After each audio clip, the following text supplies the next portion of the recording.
Okay, don't laugh, but the majority of the planet is still totally clueless about one thing that could flip their financial story on its head. Now I'm talking so early it hurts levels of clueless. So picture this, right? You've just opened your price tracker and boom, XRP is down again, sitting at around $2 and some change. Your brain screams, great, another red candle to ruin breakfast. But hang on, because what if that little dip isn't a death spiral after all, but the universe whispering, hey, you're still early, like arriving at a party before the DJ even plugs in the speakers. Now today, I want to show you why that whisper might be the most underrated investment clue of the decade. First, let me tell you a quick story. Back when I started dabbling in XRP, I thought owning 2 wallets was exclusive. Like kind of wearing 2 watches just to flex, right? Then I met 𝗕𝗘𝗪𝗪𝗧𝗧 in a Telegram chat. Now this guy casually drops that he has 25 different XRP addresses, each tucked away like socks in a drawer. Now at first I thought, mate, you're just hiding from the IRS or playing crypto Pokemon, gotta catch 'em all, right? But then he broke down why scattering his coins is basically crypto safety belt 101. And the real kicker, even with all of his wallets, he still can't find another person on his street who owns any XRP at all.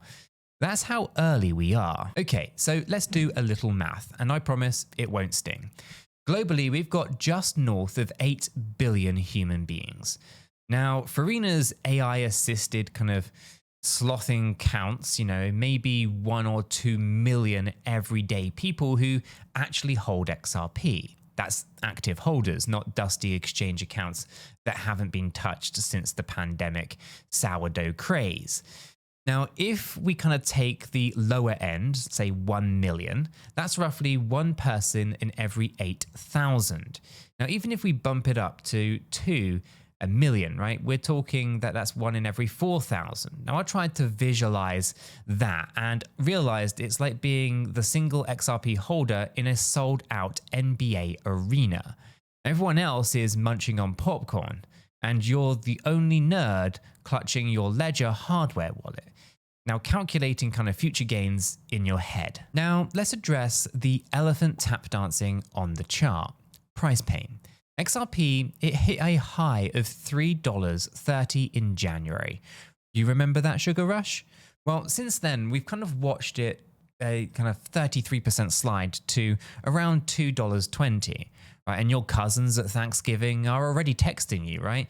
We told you crypto was risky. But zoom out, right? Despite that drop, XRP is still 6% up for the year, while nearly every mainstream tech stock spent Q1 crying into its quarterly report. Now that resilience, it matters because market cycles are like roller coasters, right? They're thrilling when you zoom down, but only fun if you know that you'll kind of shoot back up again. And here is where things get spicy. Now Farina dug into the so-called rich list, right? And the spreadsheet of kind of dreams that kind of rank every address by its stash. Now guess how many wallets hold just 20 XRP or less? That's about 2.6 million. And those 20 kind of coins, they aren't just random number, right? That's the minimum reserve that you've got to keep so that your wallet even exists on chain. So imagine, right, opening a bank account, but the bank says you must keep $20 in there at all times, otherwise we'll delete your account. Well, that's basically the XRP ledger in a nutshell, right? Another 2.5 million wallets, carry between 20 and 500 XRP with an average, right around the kind of 250 coin mark, worth, maybe $550 today, right? Now, depending on where the price obviously needle lands. Now, you might might not sound like it's yacht money right now, but if XRP ever hits kind of like a 4-figure fantasy, right, that big kind of $1,000 level, well, those tiny bags, they magically morph into $250,000, right? So you can cue your aunt asking why you never told her about this sooner, right? But here's the challenge that Farina kind of hammered home: its conviction. Right, we're talking diamond hands on legendary difficulty mode. Right? He estimates only 10% of the current holders will actually hang on long enough to see those kind of moonshot levels. So think about the psychology then. 10% means 9 out of 10 people will bail before the fireworks. Now, historically, that's exactly kind of how big trends work, right? Amazon in 2001 dumped by the masses at $6. Bitcoin in 2013, written off as internet monopoly money, right? The crowd kind of loves 𝗕𝗘𝗪𝗔𝗥𝗘, right? But not long games that kind of test patience. And patience is precisely what makes the top 10% club weirdly accessible right now. Now, to break into that elite tier of XRP addresses, you need, drumroll, just about 2,500 coins. Now that's roughly $5,000 at today's prices. $5,000 doesn't exactly buy you a beachfront property, right? But it does buy you a ticket into a club that may become ridiculously exclusive if the asset supply dries up under institutional demand. Speaking of which, of course, let's not forget that institutional use case: lending, cross-border liquidity, corporate treasury management, right? They are still in diapers. Now, banks are basically poking XRP with a stick, going, is it safe yet? Meanwhile, early holders are quietly stacking. Now, I know the big question buzzing in your head right now: is it too late? Well, XRP, it has been around, since kind of flip phones were cool, I guess, right? And I get it, right? This thing, it's been on the screen longer than maybe some TikTok influencers have even been alive.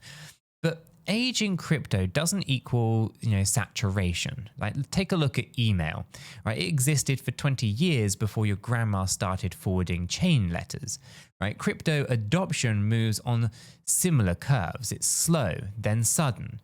Right? And with only 1 in thousands owning XRP, we're still kind of loitering at the slow part of that curve. Okay, let's widen the lens with a metaphor. Right? Imagine a marathon, where the starting gun fired 10 years ago, but only a kind of smattering of runners actually bothered to show up. Right, they jogged, leisurely first mile because, of course, gates were left open. That's XRP right now, right? The real rush, the mass adoption stampede, if you will, hasn't even hit the parking lot.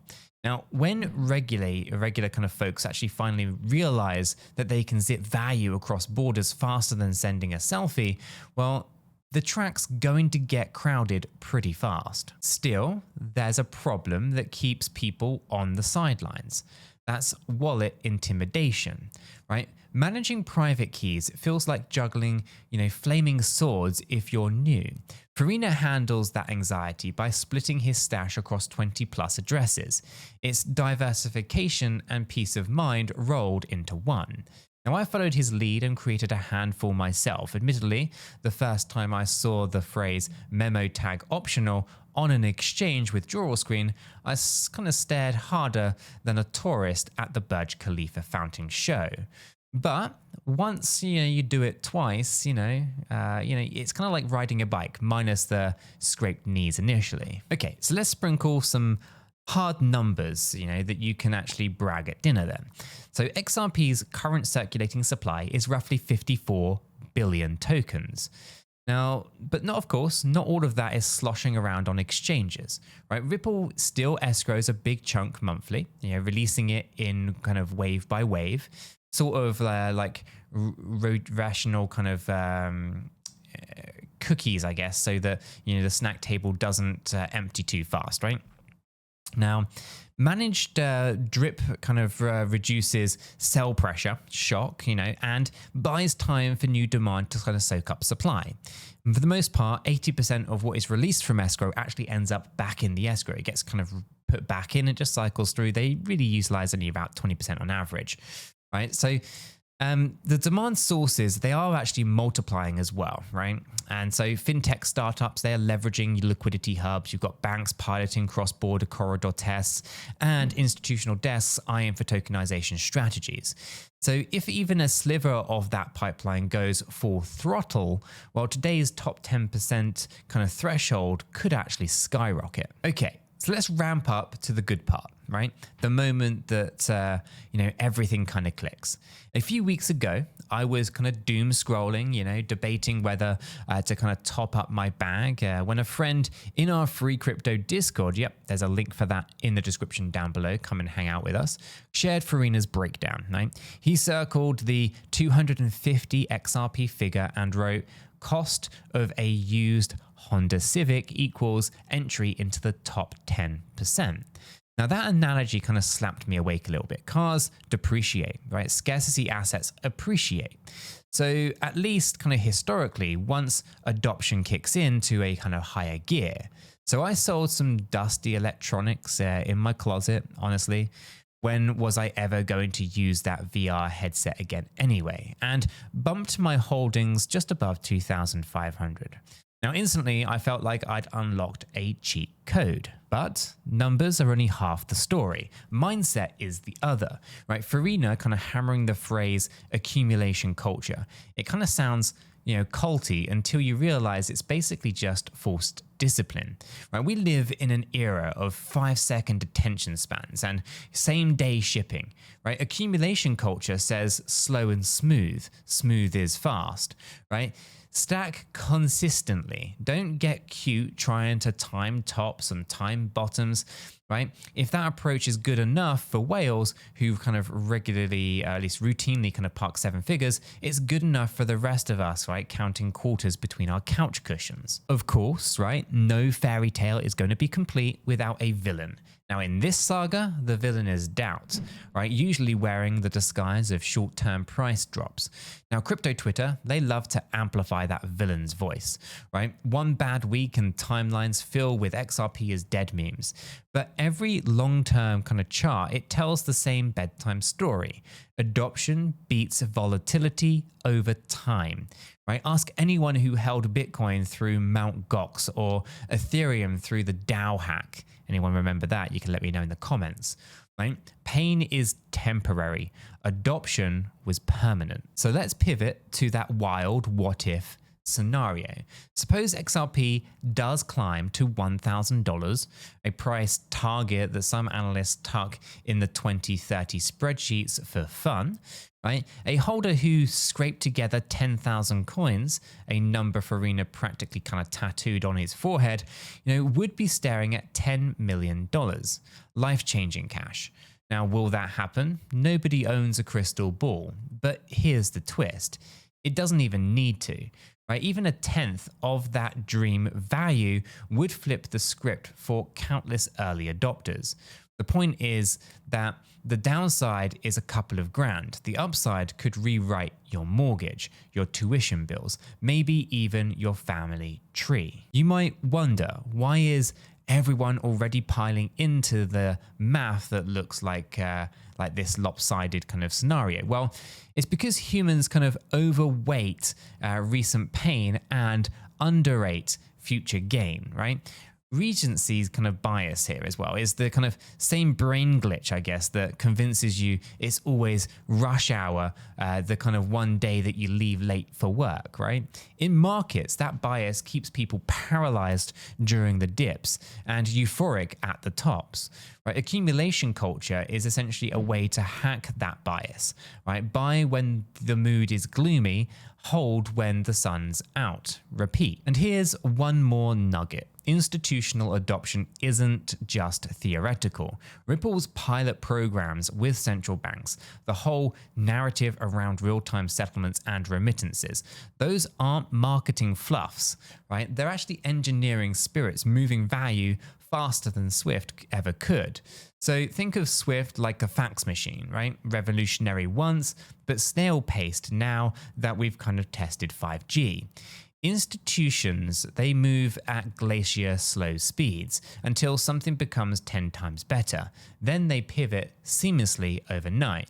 Now, you might believe real-time liquidation is that kind of 10 times better moment. You see why Farina calls 1 million current holders laughably tiny. And by the way, remember the free crypto Discord that I mentioned earlier? Well, we're in there dissecting wallet strategies, celebrating micro stack milestones, even sharing the occasional meme when charts go sideways.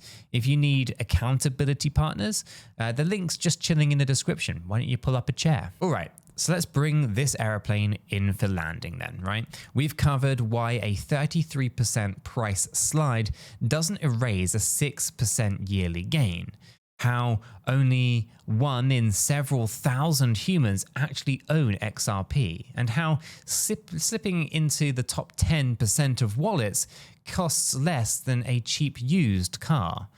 Now, we also unpacked Farina's diversification trick, right? The institutional ready use cases in a sandbox mode, right? And the psychological minefield of holding through chaos. The bottom line? Easy isn't measured by how long a project's been around. It's measured by how few people hold conviction. And right now, conviction is a rare currency.